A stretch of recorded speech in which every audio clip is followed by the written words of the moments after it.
മേലത്തിൽ കാണുന്ന ഈ സംഭവം ഉണ്ടല്ലോ, ഇതാണ് ഒരുത്തൻ അവൻ്റെ കംഫർട്ട് സോൺ ബ്രേക്ക് ചെയ്തിട്ട് ഒരു ഗ്രോത്ത് സ്റ്റേജിലേക്ക് എത്താൻ പോകുന്ന ഓരോ സ്റ്റേജസ്.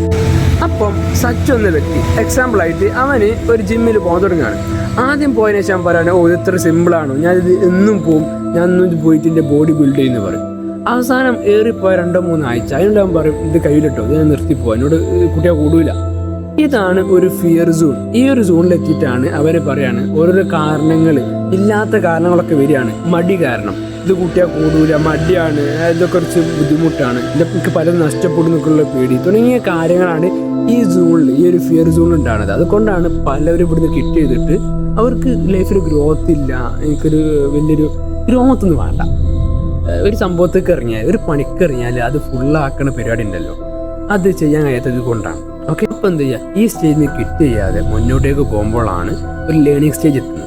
അവിടെ നമ്മൾ കുറേ കാര്യം പഠിച്ചു തുടങ്ങും. നമ്മൾ നേരത്തെ പറഞ്ഞ പേടി കാര്യങ്ങളൊക്കെ എന്ത് ചെയ്തു, കംഫർട്ട് സോൺ ബ്രേക്ക് ചെയ്തു. ഇനി എന്തെങ്കിലും സംഭവിക്കുമോ, ഞാൻ കുറേ കാര്യം മിസ് ചെയ്യുമോ, നഷ്ടപ്പെടും എന്നുള്ളൊരു ആ ഫിയർ സോൺ ഫേസ് ചെയ്ത് മുന്നോട്ടേക്ക് പോയി. പിന്നീട് നമ്മൾ കുറേ കാര്യങ്ങൾ പഠിക്കും. ഇന്നതൊക്കെ ഉണ്ട് ജീവിതത്തിൽ, ഇങ്ങനെ പഠിക്കാം നമുക്ക്, ഇതിങ്ങനെ ചെയ്ത് ഇങ്ങനെയാണ് എന്നുള്ളതൊരു ലേണിംഗ്. ഡെയിലി പോവുക, കുറച്ച് ഇങ്ങനെയൊക്കെ വർക്കൗട്ട് ചെയ്താൽ മതി, ഇങ്ങനത്തെ കുറേ ഉപകാരങ്ങളുണ്ട്. അങ്ങനെ ഓരോന്ന് പഠിച്ച് അവസാനം ഒരു ഗ്രോത്ത് സ്റ്റേജ് വരാനുണ്ട്. അതായത് ഇതിൻ്റെയൊക്കെ റിസൾട്ട്, ആ റിസൾട്ട് എപ്പോഴാണ് കാണാൻ കഴിയുക.